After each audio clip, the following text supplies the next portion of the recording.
अस्सलामु अलैकुम वरहमतुल्लाहि वबरकातुहू। मैं हूं डॉक्टर वसीम अहमद ख़ान। मैं इस वक्त डिस्ट्रिक्ट झंग में हूं और झंग की तहसील है अहमदपुर सियाल, और ये गढ़ महाराजा हमारे करीबी जगह है और उसके करीब ये एक डेरा है। ये हमारे दोस्त हैं फ़ारूक बलोच साहब और आप नासिर खान साहब और मेहदी अब्बास साहब। ये सारे फ़ैल्कनर हैं। फ़ैल्कनर कहते हैं ऐसे अफराद जो फ़ैल्कन के ज़रिए से शिकार करते हैं। तो आज हम इनके पास आए हैं। इनके पास मुख्तलिफ़ किस्म के परिंदे हैं। इन शिकार करके खाने वाले परिंदों को रैप्टर्स कहा जाता है।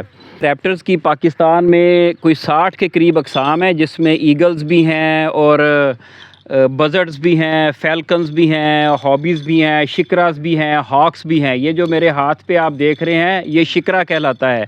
इसका जो ज़ूलॉजिकल नेम है एक्सीपिटर बेडियस। तो ये भी शिकरा है। और ये जो आप देख रहे हैं ये वाला परिंदा, ये गोश हॉक इसको बोलते हैं। हॉक की एक किस्म है। तो किसी के ज़हन में ये सवाल आ सकता है कि ये भी शिकार करके खाने वाला, ये भी शिकार करके ना, ईगल भी है, फ़ैल्कन भी है, शिकरा भी है, तो इसमें तनव्वो क्यों, इतनी डाइवर्सिटी क्यों? शिकार करने वाला एक ही परिंदा काफ़ी था। तो असल में ये जो शिकार करके खाने वाले परिंदे हैं, कुदरत ने जो इनके ज़िम्मे रोल लगाया हुआ है, इनका काम ये है कि बाकी परिंदों की पॉपुलेशन को एक लिमिट के अंदर रखना, कंट्रोल में रखना। अब ये भी परिंदों को मारता है, वो भी परिंदों को मार के खाता है, और बड़ा ईगल जो है वो भी करता है। तो इसमें हिकमत ये है कि जंगल का जब कानून हो, जंगल के बीच में आपने सुना होगा कि मारखोर भी होता है, आइबैक्स भी होता है, और शीप्स भी होती हैं, गोट्स भी होती हैं, और बहुत सारे हिरन भी होते हैं। तो जो बड़े लेवल के मैमल्स हैं उनको मारने के लिए बड़े रैप्टर कुदरत ने रखे हुए हैं। जैसे ईगल है, गोल्डन ईगल है, ये बड़े बड़े ईगल हैं। ये जंगल में पहाड़ों के ऊपर से ये जो मारखोर है, आइबैक्स है, ब्लू शीप है, इनको भी पकड़ लेते हैं, खा लेते हैं। तो जो अगर नीचे लेवल पे आए हैं तो जो फ़ैल्कन्स है, जैसे सेकर फ़ैल्कन है या पेरिजरीन फ़ैल्कन है, ये जो बड़े परिंदे हैं उनको मार के खाते हैं। उससे ज़रा और नीचे लेवल पे आएँ, जैसे ये गोश हॉक है, बज़र्ड्स होते हैं, ये उससे छोटे जो मुर्गाबियाँ या कबूतर या फाख्ता लेवल के परिंदों को खाने के लिए। और ये जो शिकरे हैं ये चिड़ियाँ और छोटे परिंदों को खाने के लिए। गोया कुदरत ने हर लेवल के ऊपर जानवरों की पॉपुलेशन को, परिंदों की पॉपुलेशन को कंट्रोल करने के लिए परिंदे रखे हुए हैं। उड़ने वाले जानवरों को उड़ने वाले जानवर, और जो ज़मीन पर चलने वाले जानवर हैं उनकी पॉपुलेशन को कंट्रोल करने के लिए कुदरत ने शेर, चीते, टाइगर, लेपर्ड, वुल्फ, हाइनास ये बना रखे हैं। एक इकोसिस्टम है जो बड़ा बेहतरीन अंदाज से चल रहा है। तो मेरे साथ मैंने इनका तारफ़ कराया, फ़ारूक साहब है। इनसे हम पूछते हैं कि इन्होंने ये इतने ज़्यादा शिकरे क्यों पाल रखे हैं। जी अस्सलाम वालेकुम। मैं फ़ारूक ख़ान हूँ और मैं मेंबर ऑफ़ इंटरनेशनल फ़ाल्कनरी एसोसिएशन और कंज़र्वेशन ऑफ बाज़ ऑफ प्रे का मेंबर हूँ। तो सर, पालने का मकसद ये है कि एक तो जो बाज़दारी है पाकिस्तान का विरसा है, और इससे परिंदों को ट्रेन करते हैं और उसके साथ जो है लीगली शिकार किया जाता है। तो जो फ़ाल्कनरी है बेसिकली, ये बहुत से लोग कहते हैं कि ये हंटिंग, बहुत ज़्यादा हंटिंग की जाती है, परिंदों का नुकसान है। ये इतना नुकसान नहीं होता। जब हम परिंदों को रखते हैं, ट्रेन करते हैं, तो हम अपने ही परिंदे इनको फीड करते हैं और लीगली तौर पे जो है इनके साथ हंटिंग की जाती है। तो अगर देखा जाए तो जब ये वाइल्ड में होते हैं तो बहुत ज़्यादा ये हंटिंग कर रहे होते हैं। अच्छा नासिर साहब, आप ये बताइएगा कि ये जो शिकरा है, क्या आप ये छोटा सा बच्चा घोंसले से निकाल के उसको टेम करते हैं या इसको बड़े को पकड़ा जाता है? तो क्या तरीका होता है? बिस्मिल्लाहिर्रहमानिर्रहीम जी, ये बिल्कुल नहीं है जी। ये जो लोग छोटा इसको पकड़ के बच्चा रख लेते हैं, उनसे भी ये गुजारिश है कि इस तरह इसका इस्तेहसाल होता है, ये मर जाते हैं, और ज़्यादातर ना ये इनके विंग वगैरह और ये टूट जाते हैं। तो ये जैसा आप पकड़ के बैठे हैं, ये तो दूसरे साल में हम ये जो आपके सामने परिंदा है ये फर्स्ट ईयर का है, और हमने इसको 2 माह पहले, जस्ट 2 माह पहले हमने इसको पकड़ा हुआ है। तो इसको इसी साइज़ में जब ये जवान हो जाता है तो हम पकड़ते हैं, और पकड़ने का तरीका ये होता है कि एक वो बाल छतरी वगैरह होती है, उसमें चिड़िया डाल के फंदे वगैरह लगाए होते हैं। तो जब ये उसको ट्रेस करने मारने आता है तो डेफिनेटली उस पर फिर जो है ना ये अपना फंस जाता है। अच्छा फ़ारूक साहब, ये तो शिकरा हो गया और वो गोश हॉक है। हाँ जी।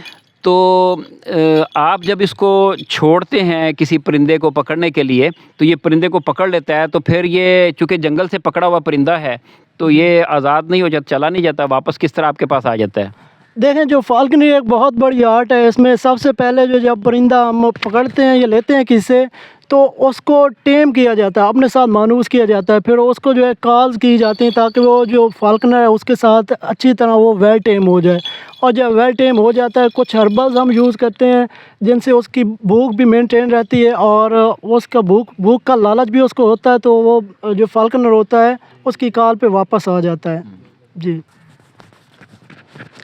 अच्छा, ये देखें, मैंने इसको अपने हाथ पे बिठाया हुआ है और इसके ये नाखून आप देख रहे हैं और इसको भी बुरा लग रहा है। मैं इसके हथियारों को हाथ लगा रहा हूँ। ये इसके हथियार हैं बेसिकली, इसको इंग्लिश में टैलेंस बोलते हैं। तो यही इसके जो ना, जब ये परिंदे पे झपटता है, परिंदे को पकड़ता है, तो अपने नाखून इस तरह पेवस्त करता है, अपने टैलेंस इस तरह पेवस्त करता है कि परिंदे की जान निकल जाती है। इवन ये जो हॉक है या ईगल हैं, ये जब किसी फॉक्स को पकड़ ले, किसी गीदड़ को पकड़ ले, किसी भेड़ को पकड़ ले, तो जब ये इनके तो ये नाखून छोटे हैं, लेकिन ईगल के बहुत लंबे लंबे 1-1 इंच, 1.5 इंच, 2-2 इंच लंबे टैलेंस होते हैं उनके। तो जब ये 4-5 टैलन इस तरह उसके अंदर पेवस्त हो जाते हैं ना, तो वो बेबस हो जाता है, छोड़ देता है, हिम्मत हार जाता है। तो अब इसके नाखून छोटे हैं, ये काबिल बर्दाश्त है, मैंने इसको पकड़ा हुआ है। लेकिन उसके नाखून कंपैरेटिवली लंबे हैं, तो उन्होंने वो एक ग्लव यूज़ किया हुआ है और ग्लव के ऊपर इसको बिठाया हुआ है। फ़ारूक साहब, आप फैल्कनर हैं, तो फ़ारूक साहब ने माशाल्लाह एमएससी भी की कर रखी है और ये अपनी फ़ील्ड से हट के इनका शौक़ है। तो मुख्तलिफ़ जो इंटरनेशनल इदारे हैं उनके साथ भी वाबस्ता हैं जो फ़ैल्कन की कंज़र्वेशन के ऊपर काम कर रहे हैं। पाकिस्तान में फैल्कन फाउंडेशन है, उसके साथ भी इनका राब्ता है। मिडल ईस्ट में कुछ इदारे हैं, अमेरिका में कुछ इदारे हैं, उनके साथ ये मिलके काम करते हैं, ये उनके पास जाते आते भी रहते हैं।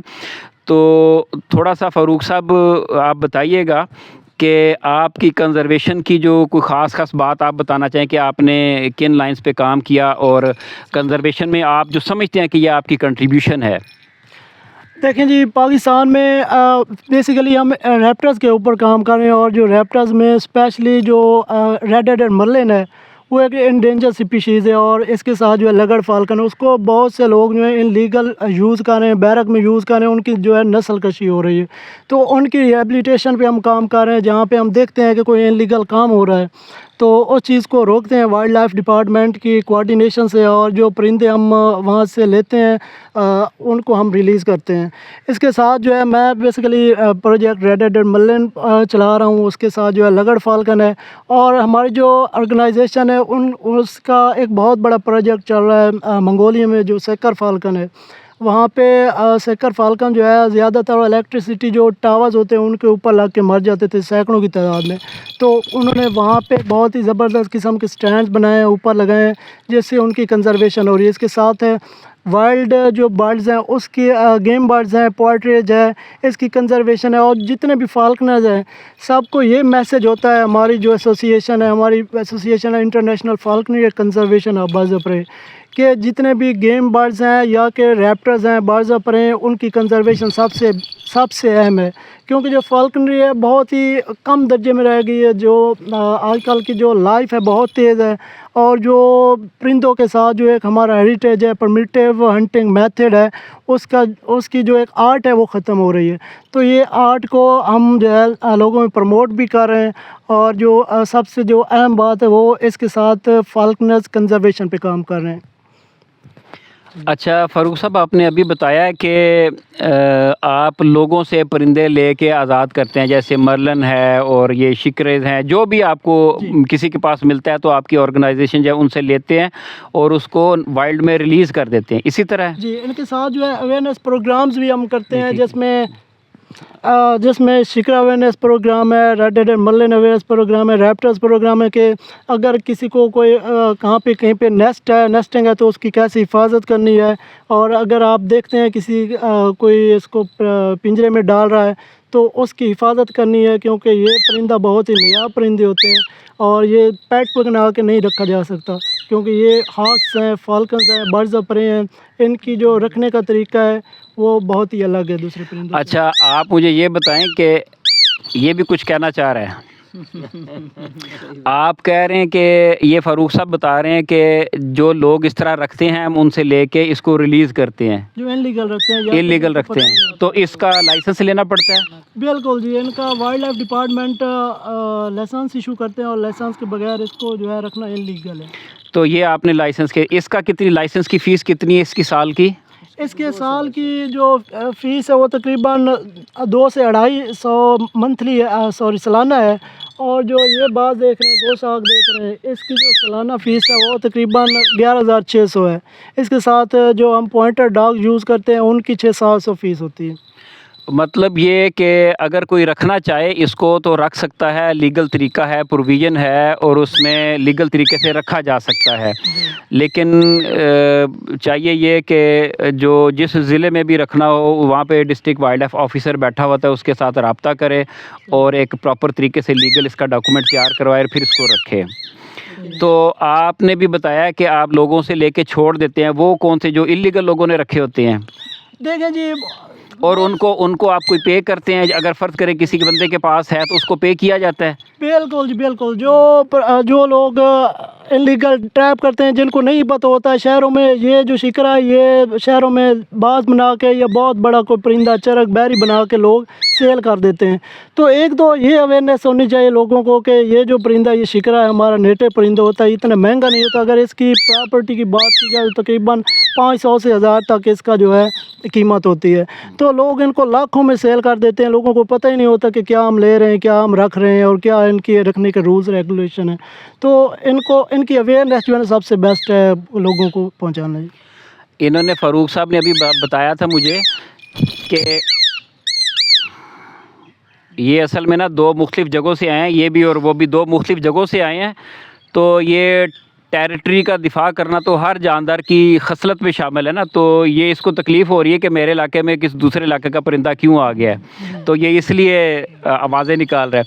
फ़ारूक साहब ने अभी मुझे बताया था कि ये जो जिन लोगों के पास ये इलीगल परिंदे देखते हैं उनसे लेके आज़ाद कर देते हैं, तो ये उनको थोड़ा सा पे भी कर देते हैं। पे करते हैं। उनको पे करते हैं। फ़र्ज़ करें किसी के पास शिकरा है तो आप उसको पे कर देंगे, उसके लेके आज़ाद कर देंगे, उसकी कीमत उसको दे देंगे। कितना पे कर देंगे किसी एक बंदे के पास अगर शिकरा हो लेके छोड़ने का? देखें, पहले तो हम उनको समझाते हैं कि अगर आप सदका जारिया करना चाहते हैं तो आप उड़ा दें इनको, क्योंकि आपके काम का नहीं है। अगर वो कहते हैं कि हमने आगे भी पे किया हुआ है तो उसको 5000 6000 या जितना भी वो डिमांड करता है, क्योंकि एक जानदार जो है बर्ड्स ऑफ प्रे हमारे लिए बहुत ही अहम है और फाल्कनर जो है वो इससे बहुत ज़्यादा प्यार करता है, तो हम पे करते हैं जी उनको। तो वो जो पे करते हैं वो पेमेंट कौन करता है? आप अपनी जेब से करते हैं या आपका इदारा करता है, उस प्रोजेक्ट में होता है? देखिए जी, जो फाल्कनर्स हैं बेसिकली इतने ज़्यादा अमीर तरीन नहीं होते, तो सब लोग जो है ना मतलब अपनी जेब से पे करते हैं, कोई किसी इदारे से हम फंडिंग नहीं करते हम अपने। अच्छा, इन्होंने कहा है कि ये आप मिल के अपने शौक़ की तस्कीन के लिए ख़ुद तो रख सकते हैं लेकिन दूसरों को नहीं बर्दाश्त करें कोई और रखे। और दूसरी बात ये है कि आपने व्यूअर्स अक्सर देखा होगा कि बड़े शहरों में लोग चिड़ियाँ पकड़ते हैं पिंजरों में ला के, तो वो सदक़े के लिए उड़वाते हैं। तो कोई 10 रुपये की चिड़िया, कोई 20 रुपये की, कोई 50 रुपये की, 100 रुपये की, पूरा पिंजरा खाली हो जाता है। शाम तक अगले दिन दोबारा से वो पकड़ के लाते हैं, फिर ला के बेच देते हैं। तो क्या हम इसको इस तरह नहीं कह सकते कि जिस तरह पिंजरे जो चिड़ियाँ पकड़ने वाला है हम उसको पे करके सदका के तौर पे हम आज़ाद करवा रहे हैं, उसको पे कर रहे हैं, लेकिन उसको हम इनकरेज कर रहे हैं कि और पकड़ के लाओ चिड़ियाँ अगले दिन और इस तरह करो। और जब हम किसी के पास शिकरा देखा उसको अगर हम आज़ाद करवा के उसको पैसे दे रहे हैं तो क्या हम उसको इनकरेज नहीं कर रहे कल कोई और शिकरा पकड़ के लाए तो और आज़ाद करवाए, पैसे बनाए? देखें जी, ये तो बड़ा कॉम्प्लिकेटेड थोड़ा सिस्टम है, इसको थोड़ा देखना पड़ेगा। लेकिन ये है कि जो परिंदा हम देखते हैं उसकी जान बचाना सबसे हमारे लिए मस्ट है, और जो चीज़ हम देखते हैं जो फर्स्ट प्रायोरिटी है हमारी वो तो ये है कि जिसके पास है अगर उसने गलत तरीके से रखा हुआ है तो उसको रिलीज़ करना चाहिए। नहीं, उसका तरीका ये है कि आपको अगर इत्तला मिले ना कि फ़लाँ जगह पे किसी बंदे ने गलत तरीके से नाजायज़ इलीगल रखा हुआ है, तो आपका पहला काम है कि आप अपने ज़िला के जो वाइल्ड लाइफ ऑफिसर है उसको इन्फॉर्म करें और उसके साथ वहाँ पहुँचे। वो अगर वो सही तरीके से नहीं मानता तो उसके पास हक़ है, प्रोविज़न है, इख्तियार है कि वो उसका चालान करे, उसको फ़ाइन करे, ना कि उसको जेब से पैसे दे के आएँ। सही है। सही है। तो इस चीज़ को डिस्करेज किया जाना चाहिए, discourage- वरना तो ये एक कारोबार बन जाएगा लोगों का। देखें जी, कोई इतनी ज़्यादा हद तक अगर कोई ऐसा काम कर रहा होता है तो उसको बिल्कुल हम डिस्करेज करते हैं। वाइल्ड लाइफ की कोऑर्डिनेशन जो है वो बिल्कुल हमारे साथ होती है। अगर इस किस्म अगर वो आम शहरी को ले रहा है, इसको परचेज कर रहा है और उससे हम अगर देखते हैं कि उसने कोई परिंदा लिया हुआ है तो उसका चालान तो नहीं करना मेरे ख्याल में बनता, कि उसको ना ही पता है कि क्या मैंने लिया है, क्या रखना है, कैसे रखना है। तो इस चीज़ को जब हम उनको बताते हैं तो इससे एक तो अवेयरनेस होती है, दूसरे परिंदे की जो है वो हिफाजत भी होती है। जी व्यूअर्स, बड़ी अच्छी बात है। ये फ़ारूक साहब हैं, इनके साथी हैं, जितने भी फेल्कनर हैं, इनका जो मैं समझता हूँ कि इनकी कतन ये ख्वाहिश या कोशिश नहीं है कि हम परिंदों की कत्लेआम करें, तबाही फेरें। तो ये एक शौक़ है, लेकिन शौक़ से ज़्यादा अब ये जैसे मैंने पहले बताया 10 बंदों ने जाके एक पूरे दिन में पूरा दिन अपना स्पेंड किया, इतनी दूर गए, गाड़ियों का ख़र्चा, खाने का ख़र्चा और 2 तीतर मारे।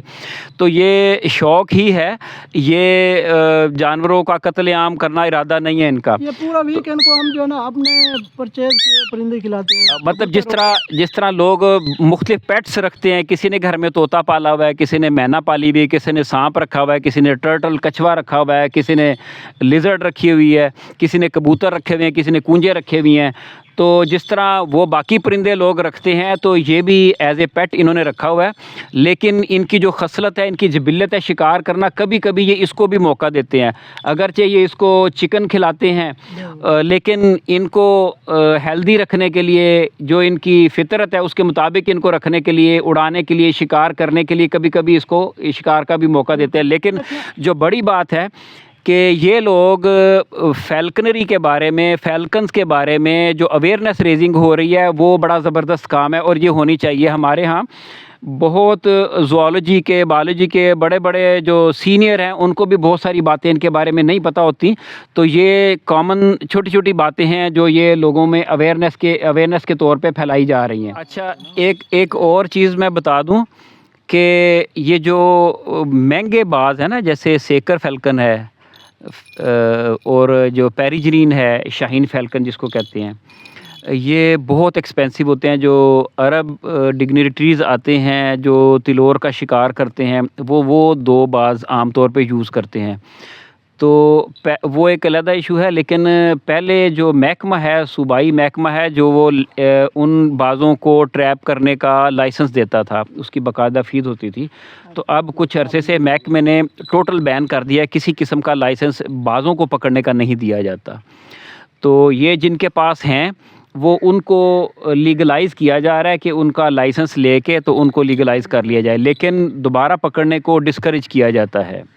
और जो अरब हजरात आते हैं शिकार के लिए, वो अपने परिंदे अपने साथ लेके आते हैं। अच्छा, तो जो फल्कनरी है बेसिकली ये 4000 ईयर्स आगो से ये आ रही है as a art, blood to blood जो है ये आगे फैमिलीज़ में ट्रांसफ़र हो रही है। तो इसमें मैं एक मैसेज देना चाहता हूँ वाइल्ड लाइफ डिपार्टमेंट को कि इसमें कोऑर्डिनेशन जो है ना, फल्कनर्स के साथ कोऑर्डिनेशन थोड़ा ज़्यादा करनी चाहिए, क्योंकि बहुत ही स्ट्रिक्ट रूल्स इसके साथ जो है बनाए गए हैं कि आप बाज़ के साथ जो है 3 तीतर या कि 3 फेजेंट्स हंट कर सकते हो, और आप दूसरे जो मेथड्स हैं हंटिंग के उसके साथ जो है आप तकरीबन 6 या उससे ज़्यादा बैग हंटिंग है। इसके साथ एक और बात है कि जो बाज़ का लाइसेंस है वो तकरीबन 11-12 हज़ार का बनता है, और दूसरे जो हंटिंग मेथड्स हैं जिसमें वेपन्स यूज़ होते हैं उसमें 2000 रुपीज़ जो है, उसके साथ आप पता नहीं कितने परिंदों को हंट कर लेते हैं। और जो लीगली तरीका है जिससे आप 6 परिंदों को उड़ाएंगे, एक के पीछे भाग जाएगा, पता नहीं वो भी पकड़ा जाएगा कि नहीं पकड़ा जाएगा। तो इस चीज़ में थोड़े रूल्स एंड रेगुलेशन जो है वाइल्ड लाइफ डिपार्टमेंट के बड़े मतलब स्ट्रिक्ट हैं। तो इस चीज़ को इनकरेज किया जाए फॉल्कनर्स को, क्योंकि आप देखते हैं कि अगर आप किसी भी इदारे में, किसी भी दूसरी कंट्री में देखें तो जितने भी फॉल्कनर्स हैं वो उनकी गवर्नमेंट उनको इनकरेज करती है, उनके सेनेट में मेंबर्स होते हैं बाकायदा, जब उनके रूल्स रेगुलेशन बनते हैं फाल्कनी के हिसाब से, जब हंटिंग के रूल्स बनते हैं तो जो फाल्कनर्स होते हैं वो उनका हिस्सा होते हैं और बड़ी ज़बरदस्त किस्म की उसमें सस्टेनेबल हंटिंग होती है, कंजर्वेशन भी होती है, हंटिंग भी होती है और रेवेन्यू भी जनरेट होता है। जी, इन्होंने बड़ी अच्छी बात की। मैं इसको कंक्लूड कर दूं कि इनकी बात बड़ी वैलिड है। एक थीम है कि पार्टनरशिप इन कंजर्वेशन, कि अगर आपने कंजर्वेशन करनी है तो जितने स्टेक होल्डर्स हैं उनको एक प्लेटफार्म पे आना होगा। हंटर है, यूनिवर्सिटीज़ हैं, रिसर्चर्स हैं, वाइल्ड लाइफ के जो मैनेजर्स हैं वो हैं, इन सब को एक प्लेटफार्म पे आके मिल के एफर्ट करनी होगी इसकी कंजर्वेशन के लिए। और दूसरा, मैं इस वीडियो के ज़रिए से जो हमारे सूबाई महकमे हैं वाइल्ड लाइफ कंजर्वेशन के या गवर्नमेंट के इदारे हैं वाइल्ड लाइफ मैनेजमेंट के, उनको ये पैगाम देना चाहूँगा। इनका पॉइंट बड़ा वैलिड है कि एक बंदा 2000 रुपये में शूटिंग लाइसेंस लेता है और हर इतवार को जाके 3 महीने तक अगर खुला हुआ है तीतर की हंटिंग का, तो हर इतवार को जाके अपनी बैग भर के लेके आ जाता है 2000 रुपये में। अब एक तीतर की कीमत 2000 से ज़्यादा है, तो वो पूरा सीज़न हर इतवार को जाता है और कितने परिंदे लेके आता है। लेकिन ये लोग, इनका जो लाइसेंस है वो 11,000 का लाइसेंस है और एक साल और का जब रखना है इसको तो उसके ऊपर जो एक्सपेंसेस होते हैं वो अलग है। के ऊपर तो डबल। 11,000 पे इसका लाइसेंस है और 11,000 के अगेंस्ट ये 2 तीतर भी नहीं मार सकते पूरे दिन में, एक इतवार वाले दिन। तो इस चीज़ को देखना चाहिए और थोड़ी सी इसमें ना इम्प्रूवमेंट की ज़रूरत है। ये एक सजेशन है गवर्नमेंट डिपार्टमेंट को। तो आपका बहुत बहुत शुक्रिया फ़ारूक साहब, नासिर साहब, मेहदी साहब, बहुत बहुत शुक्रिया, जज़ाकल्लाह। Thank you sir. Doctor Wasim साहब, इनकी मैंने वीडियो देखी थी यूट्यूब के ऊपर और इन्होंने एक वल्चर जो है रशियन वल्चर रिलीज़ की, उनको जो है कंजर्वेशन की उसकी, और मुझे बड़ी खुशी हुई और मैंने इनको कॉल की, मैंने इनको जो है अप्रिशिएट किया और मैं इनको स्पेशल दावत दी उस वल्चर की जो रिलीज़ हुई, उनको आज़ाद किया। तो उस दावत इन्होंने कबूल की, मुझे बड़ी खुशी हुई है। So thank you so much doctor Wasim sahab. बहरहाल फ़ारूक साहब का भी शुक्रिया, नासिर साहब का, मेहदी साहब का बहुत बहुत शुक्रिया। जो मेरी एक वीडियो थी वल्चर के ऊपर, हमने वल्चर के रेस्क्यू किया, उसको रिलीज़ किया, तो ये इन्होंने भी देखी, तो इन्होंने मुझे रब्ता किया मेरे साथ कि आप लोग हमारे पास भी आए हैं। तो फिर इन्होंने जब बताया कि हमारे पास इस तरह के कुछ बाज़ हैं, तो फिर मैंने प्रोग्राम बनाया कि इनके पास आया जाए। तो हम यहाँ पे आए हैं और मकसद इसका ये है कि इस प्रोग्राम की वसातत से इन परिंदों के बारे में कुछ मालूमात आप लोगों के साथ शेयर की जाएं। बहरहाल फ़ारूक साहब का और जितने हमारे यहाँ पे दोस्त फैल्कनर बैठे हैं सबका बहुत बहुत शुक्रिया, अल्लाह ताला खुश रखे। और मकसद हमारा ये है कि अवेयरनेस रेजिंग हो वाइल्ड लाइफ के बारे में, और बहुत सारे लोगों को ऐसे प्रोग्राम देख के, इन जानवरों को देख के मोटिवेशन होती है और वो भी कंजर्वेशन की तरफ आते हैं।